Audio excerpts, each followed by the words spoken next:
옆에 분하고 인사 한번 나누시죠. 잘 오셨습니다. 은혜 많이 받으십시오.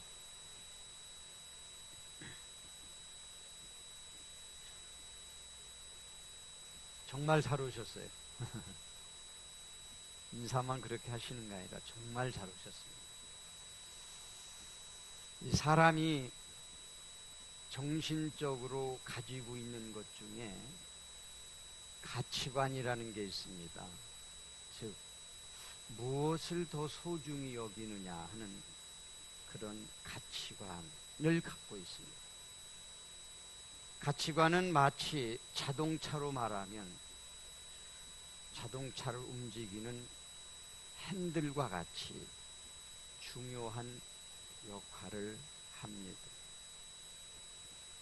가끔 뉴스에서 보지만 운전자가 잠깐 이 핸들을 잘못 조작해서 끔찍한 대형 사고가 나는 것을 접합니다. 반대로 아주 위기의 순간에 핸들 조작을 침착하게 잘 해서 정말 많은 사람의 생명을 구원해내는 그런 경우도 얼마든지 있습니다. 이처럼 각 사람이 가지고 있는 이 가치관이라는 것은 각 사람의 삶을 성공 쪽으로 몰고 갈 수도 있고 실패 쪽으로 몰고 갈 수도 있는 겁니다. 오늘 본문은 바로 그리스도인이 가져야 될 가치관이 무엇이며 그리스도인다운 가치관을 갖는 것이 얼마나 필요하고 중요하냐 하는 것을 확실하게 보여주는 말씀입니다.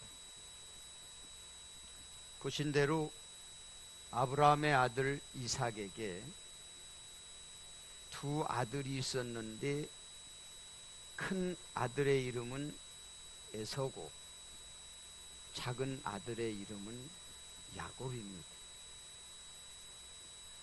큰 아들 에서의 가치관은 언제나 물질에 쏠려 있었습니다.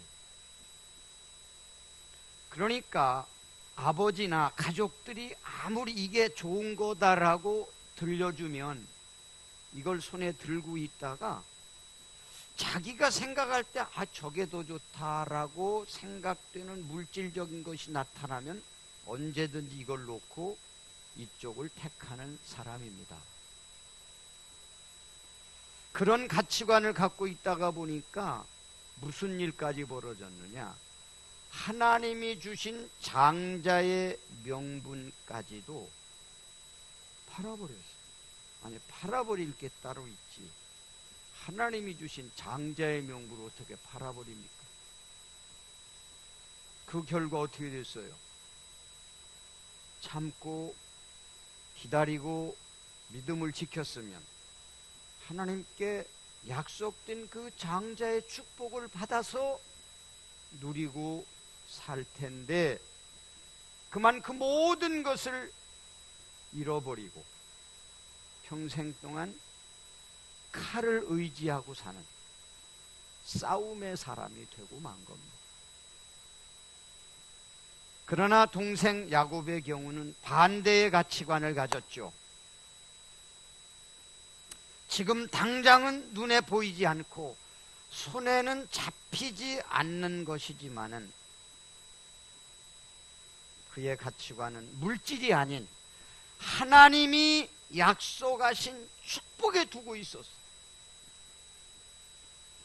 그 결과로 어떻게 됐습니까? 차남한테는 절대로 돌아올 수 없는 장자의 축복을 그가 차지했어요. 그렇게 해서 이스라엘 12지파의 조상이 되는 그야말로 축복의 주인공이 된 겁니다. 여러분, 이렇기 때문에 우리 그리스도인들이 가져야 할 가치관, 갖고 있는 가치관은 얼마나 중요한 거냐? 100번을 말해도 과하지 않은 것이죠. 이런 점을 주목하면서 새해가 시작된 이 1월에는 4주간에 걸쳐서 그리스도인이 가져야 될 가치관에 대해서 설교를 하려고 준비를 했습니다. 오늘은 그 첫 번째 시간으로 야곱과 에서의 자취를 보면서 그들이 가지고 있었던 가치관에서 우리가 어떤 교훈을 얻을 수 있는지를 생각하면서 은혜를 나누려고 합니다. 꼭 축복의 시간이 되기를 주님의 이름으로 축원합니다. 첫 번째로, 다른 가치관을 갖고 있으면 경쟁을 하게 된다 라는 말씀을 드립니다. 오늘 본문 26절 한번 볼까요? 후에 나온 아우는 손으로 에서의 무엇을 잡았으므로 발꿈치를 잡았습니다. 에서와 야곱은 쌍둥이로 태어났어요. 그런데 그 아이들이 태어날 때의 장면을 기록한 내용인데 정말로 희한한 장면이 연출되고 있잖아요. 즉, 동생이기 때문에 형이 나온 후에 시차를 두고 나오는 게 맞잖아요. 최소한 몇 분 정도라도 두고 나와야 되는데 이 동생은 그렇게 하질 않고 형의 발꿈치를 잡고서 따라 나왔어요. 참 희한한 장면이죠. 이 광경은 그의 어머니도 알았고 또 아기를 낳을 때 도왔던 사람도 보았고 그 이야기를 들은 모든 가족들도 다 안 거죠. 여러분, 우리가 그냥 이들이 태어날 때의 이 희한한 장면을 생각하면 그거 참 신기하다, 이 정도밖에는 생각할 게 없잖아요. 그렇잖아요? 저 신기하다, 조금 늦게 나오지 뭘 이렇게 급해서 형 발을 다 붙잡고 나오나, 그 정도로 얘기할 수 있겠죠.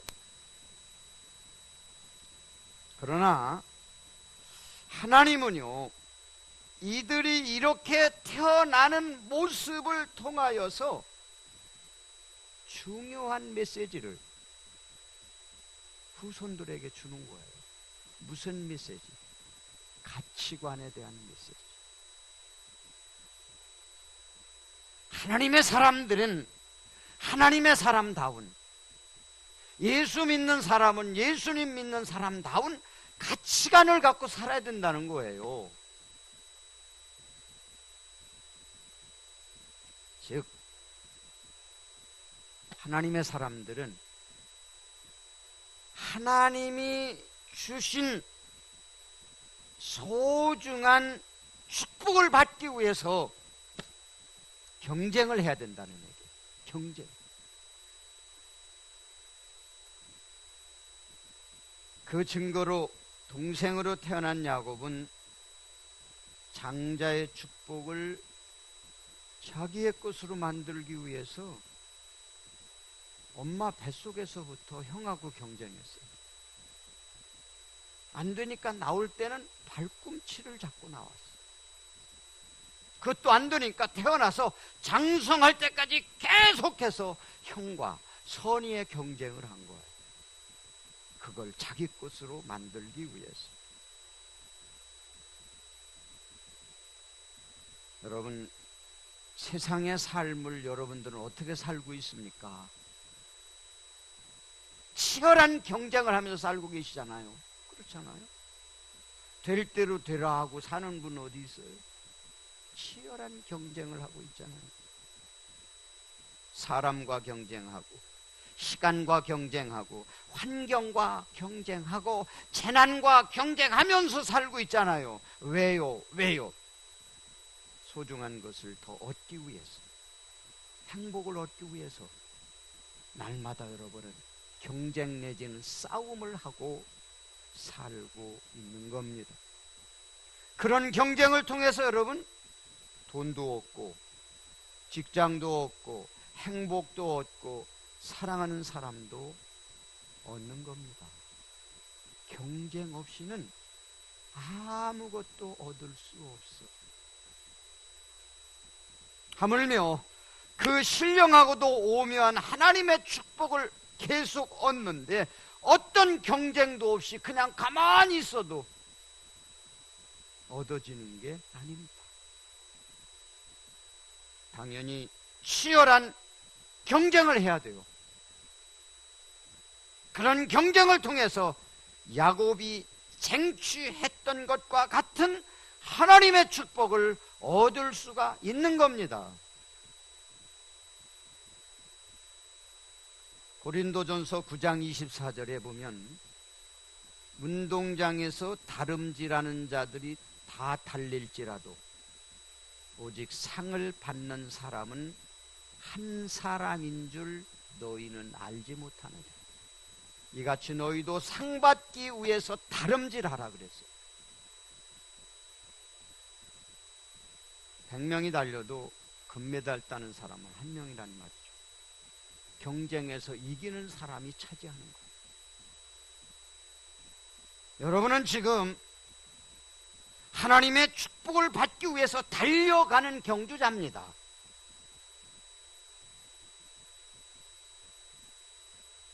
그렇다고 해서 이웃이나 형제하고 치고받으면서 싸우라는 뜻이 아닙니다.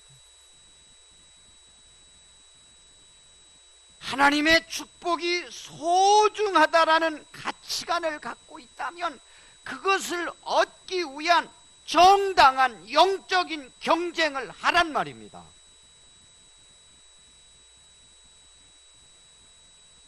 저는 여러분들에게 성경적으로 3가지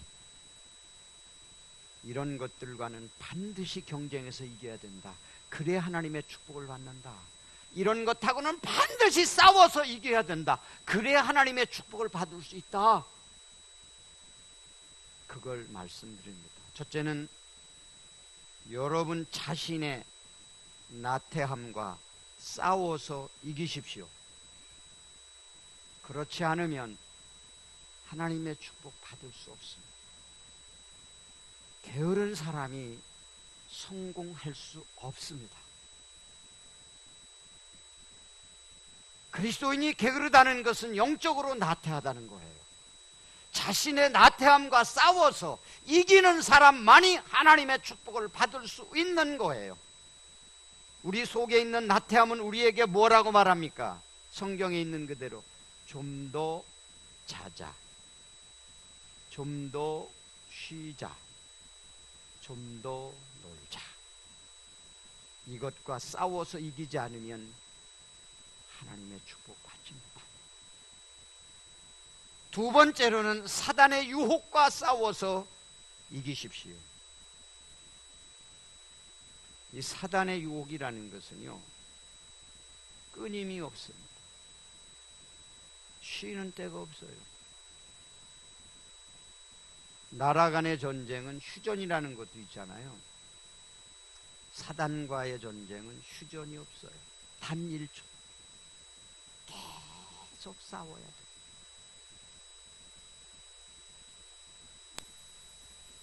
무엇으로 싸웁니까? 기도로 싸우죠. 여러분의 경건으로 싸우는 거예요. 이 싸움에서 여러분이 밀리게 되면, 지게 되면 하나님의 축복 눈앞에 보고서 항상 쳐다만 보고 있을 뿐 내 것이 될 수가 없어요. 여러분, 내 것으로 만들고 싶다라면 사단의 유혹과 싸워서 이기십시오. 세 번째는 죄와 싸워서 이기십시오. 죄는 항상 여러분의 발목을 잡습니다. 하나님에게 조금 가까이 가려고 합니다. 하나님의 관계가 은혜롭게 유지되려고 하면 항상 발목을 먼저 잡는 것이 죄입니다. 죄와의 싸움에서 이겨야 하나님의 축복을 받는 거예요. 새해가 시작된 지 오늘까지 8일이죠. 8일 동안도 여러분 죄와 많이 싸웠잖아요. 죄를 꼭 질 수밖에 없는 환경에서 그 죄를 짓지 않는 거, 그거 이기는 거예요. 죄 짓고 싶은 마음이 들 때 그걸 절제할 수 있는 거, 죄와의 싸움에서 이기는 겁니다. 이 세 가지, 여러분이 정말 하나님 축복에 대한, 하나님의 축복이 소중하다라는 가치관을 갖고 있다라면 이 세 가지와 경쟁하십시오. 싸우십시오. 그래서 이기십시오. 여러분의 나태함과 싸워서 이기시고, 사단의 유혹과 싸워서 이기시고, 죄와 싸워서 승리하심으로 2017년도 야곱처럼 하나님이 약속하신 축복을 모두 받는 복된 한 해로 만드시기를 축원합니다. 두 번째로, 믿음 그리고 인격, 이것을 중시하는 가치관을 가져라, 그런 말씀을 드립니다. 믿음, 인격, 이 두 가지를 중시하란 얘기예요. 중시하란 얘기예요. 그게 가치관, 그리스도인의 가치관이에요. 오늘 본문 27절 한번 볼까요? 그 아이들이 장성함에 에서는 익숙한 사냥꾼이었으므로 들사람이 되고, 야곱은 조용한 사람이었으므로 장막에 거주하니. 아멘. 이 27절 짤막하지만요, 에서와 야곱의 믿음과 인격이 그대로 드러나 있는 말씀이에요. 이 한 절만 보게 되면, 에서는 무엇을 중요시하는 사람이냐, 야곱은 무엇을 중요시하는 사람이냐 라는 것이 확실하게 드러나는 내용입니다. 우선 에서에 대한 말씀을 원어로 제가 풀이해서 말씀드릴게요. 여기서 익숙한 사냥꾼이라고 했어요, 에서를. 그런데 원어로 풀면 익숙하다는 말은 야다라는 말이거든요. 안다라는 말이에요. 안다. 그리고 사냥꾼은 짜이든데 추격자라는 뜻이에요. 이 두 가지 단어를 쉬운 말로 합치면 무슨 뜻이냐? 교만한 공격자. 교만한 공격자. 누가? 에서가. 그러니까 그의 믿음, 그의 인격, 그의 삶 다 드러나는 거예요, 이 한마디에. 교만한 인격자, 교만한 사냥, 교만한 공격자. 즉 에서는 원어가 뜻하는 바대로 하나님 앞에서는 매우 교만한 사람. 신앙이 잘못됐어요. 믿음이 잘못됐어요. 또 이웃과 사람들을 향해서는 공격적인 사람이에요. 들에 나가서 짐승만 잡는 게 아니라 원어대로 그대로 하면 그는 공격적인 사람이에요. 사람에게도 공격적인 사람이에요. 그러니까 에서의 가치관은요, 믿음에 있지 않았어요. 하나님 잘 믿는 거 그거 관심 없었어요. 이웃에게 따뜻하게 대해주는 거 그것도 관심 없었어요. 그러면 도대체 그의 가치관은 뭐냐? 자기 멋대로, 자기 마음대로 공격해서라도 자기가 얻고 싶은 것이 있으면 얻으면 그게 다예요. 얼마나 잘못된 믿음이고 인격입니까? 그런 믿음과 인격을 가지고는 하나님의 축복을 받을 수가 없죠.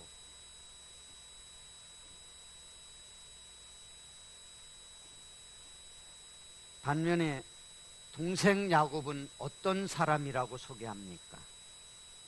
조용한 사람이라고 해서 조용한. 조용한이란 말은 탐이란 뜻인데, 경건하다, 건강하다, 올바르다, 순결하다, 그런 뜻이에요. 그냥 뭐 얌전하게 뭐 그런 뜻만 있는 게 아니고 그 속에는 깨끗하다는 말이 있단 말이에요. 깨끗하다, 경건하다.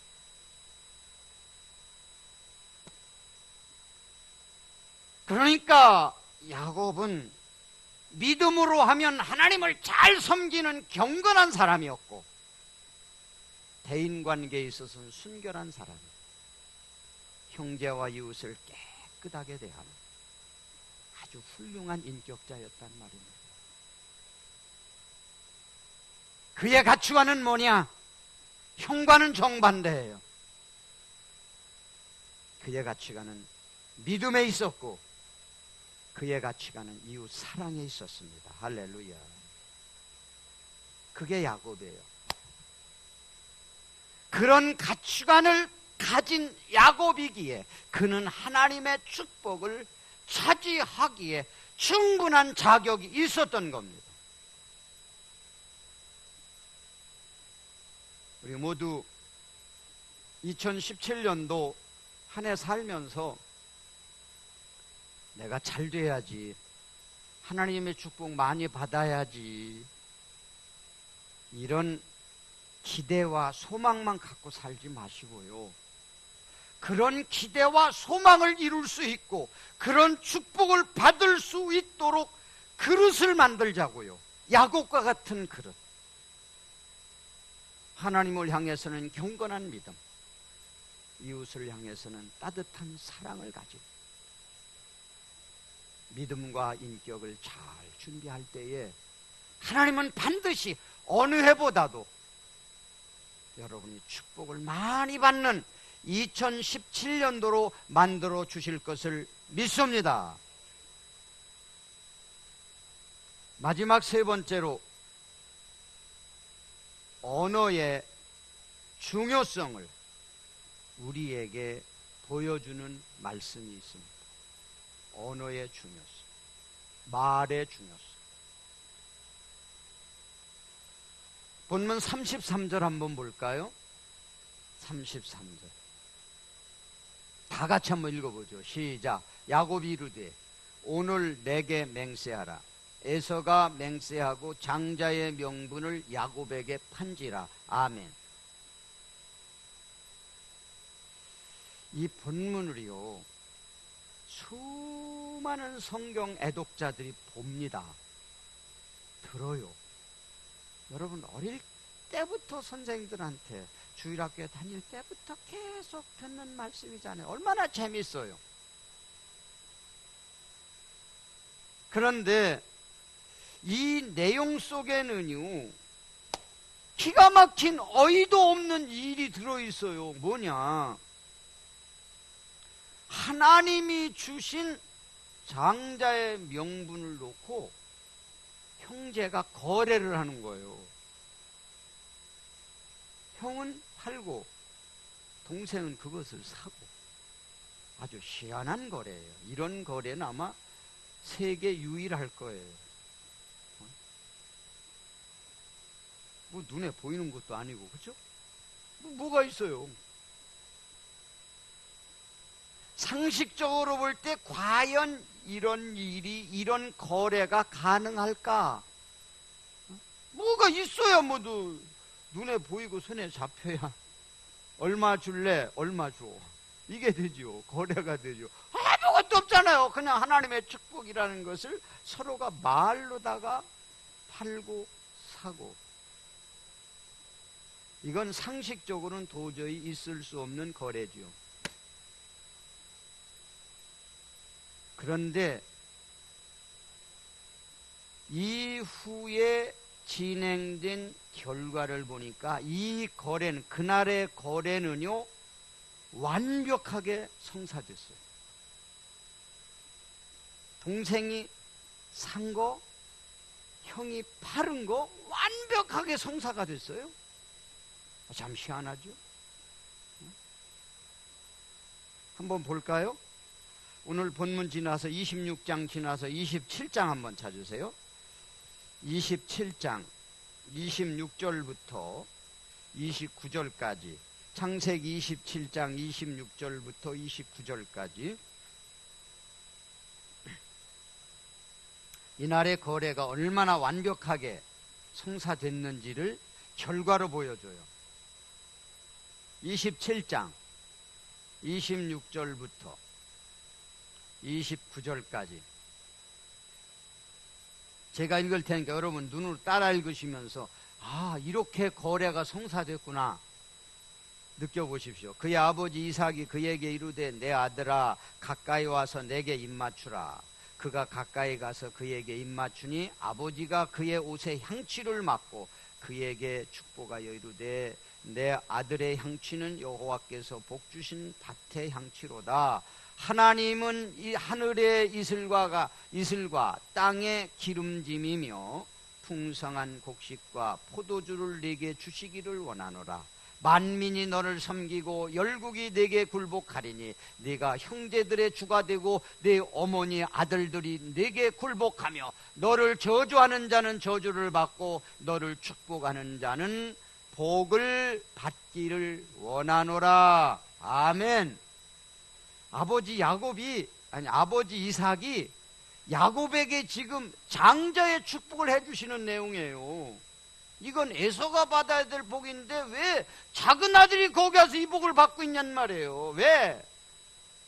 거래가 됐으니까, 성사가 됐으니까. 이 성사가 거래되면서요, 동생 야곱은 형한테 얼마를 줬습니까? 성경 그대로 무엇을 줬어요? 예?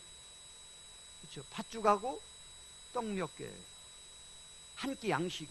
배부르다, 잘 먹었다, 이게 다예요. 이거 받고 동생에게 이 엄청난 축복을 팔아버린 거예요. 그 동생은 이것 가지고 축복을 산 거예요. 참 이 희한하고도 신기한 그날의 거래, 이걸 어떻게 설명을 해야 되나? 이게 정말 어떻게 이루어졌나? 어떻게 무엇로 이루어졌나? 이건 아무리 설명을 해도 다른 데서는 답을 못 찾겠더라고요. 그래서 저는 답을 어디서 찾았느냐? 오늘 본문 조금 아까 같이 읽은 25장 33장. 이거구나. 답이 여기 있구나. 도대체 이 신기한 거래가 어떻게 이루어졌나? 다시 한번 읽어드릴게요. 야곱이 이르되 오늘 내게 무엇하라? 맹세하라. 에서가 무엇하고? 맹세. 이거예요. 이날 형제는요, 보이지도 않는 하나님의 축복을 앞에다 놓고, 여기 축복이 있습니다, 형님 그 축복 저한테 파세요? 그래, 팔게. 뭘 줄래? 형님이 먹고 싶어하는 팥죽하고 떡 드릴게요. 그래, 가져가 하고서 거래했단 말이에요. 근데 이날 이 형제는요, 그 엄청난 하나님의 축복을 거래하면서, 그 당시에는 제일 흔한 게 증서였거든요. 써주고 받는 증서, 이것 가지고 거래가 됐고요, 최소한 한 명 이상의 증인을 세웠어요, 뭘 팔고 살 때는. 그런데 이 두 가지가 다 무시됐어요. 증서도 없고 증인도 없고, 그냥 서로가 형님 내 거 됐습니다. 그래, 내 거 된 거예요. 증서도 없고 증인도 없고, 저 단지 말로만 맹세했는데 그게 이루어졌단 말이에요. 이 대목을 우린 정말 중요하게 보면서 교훈 얻어야 돼요. 이 시간에, 그 시간에 두 사람이 주고받은 말은 일상적인 대화가 아니에요. 형님 안녕하세요, 아우 잘 있었나, 그런 일상적인 대화가 아니고요, 하나님의 축복을 놓고서 한 사람은 그것을 받겠다고 몸부림치는 말이었고, 한 사람은 그까진 아무 쓸데없어 내팽개치는 말을 하는 순간이었어요.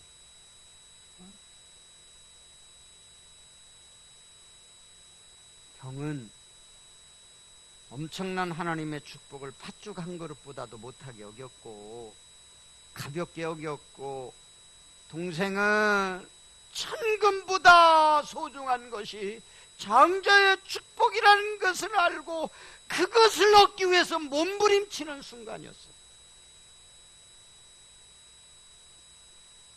이때 주고받은 두 사람 사이의 말 길지 않았어요.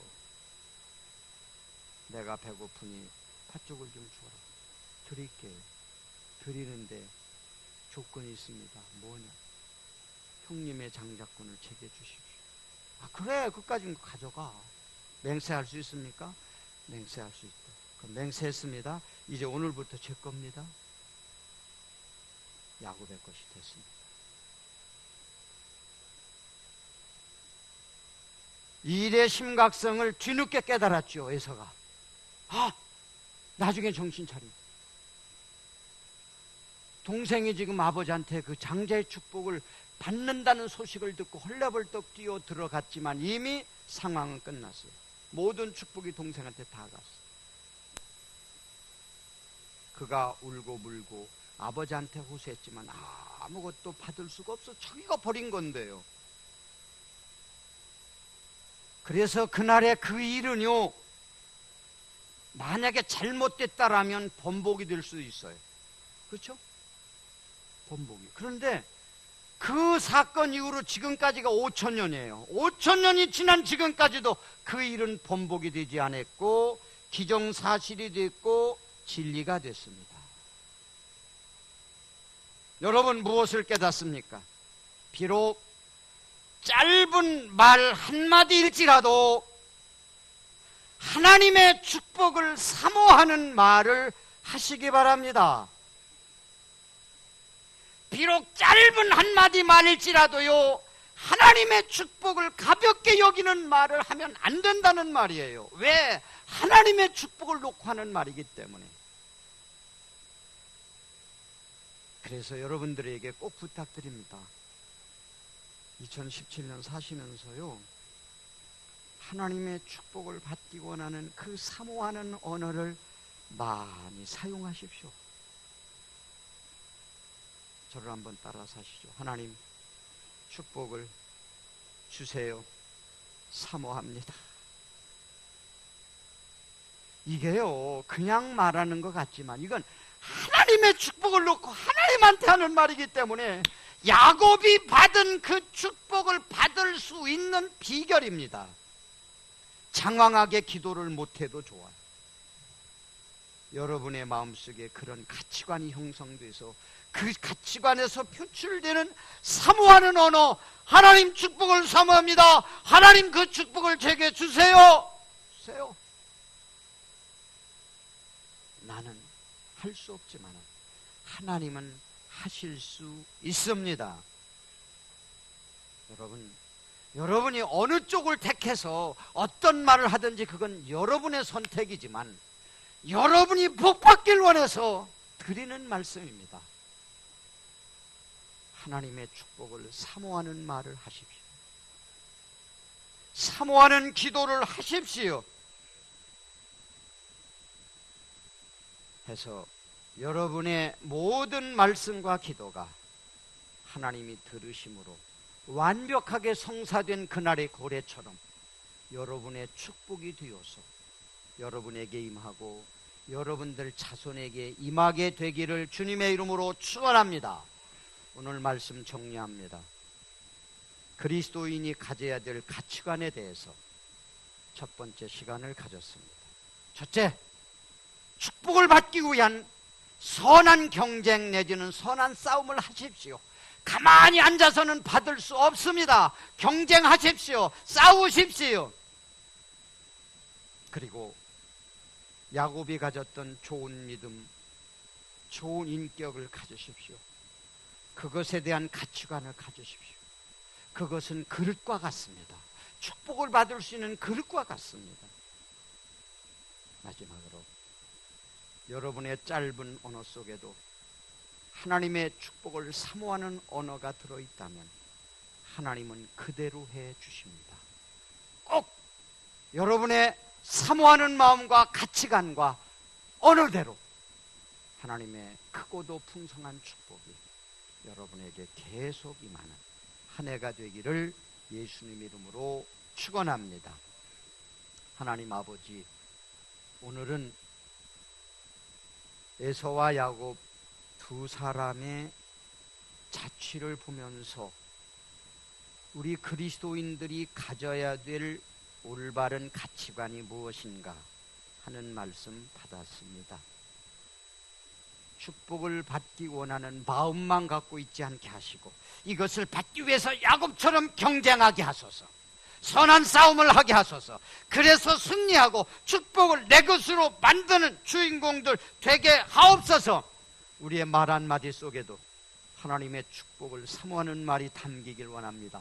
그래서 우리가 말한 대로 하나님의 축복이 우리의 것이 되게 하옵소서. 아버지, 오늘 이렇게 나와 예배드리는 모든 가족들에게, 그리고 우리 교회 속한 모든 가족들에게 야곱에게 주셨던 그 복을 주시옵소서. 예수님 이름으로 기도드립니다. 아멘.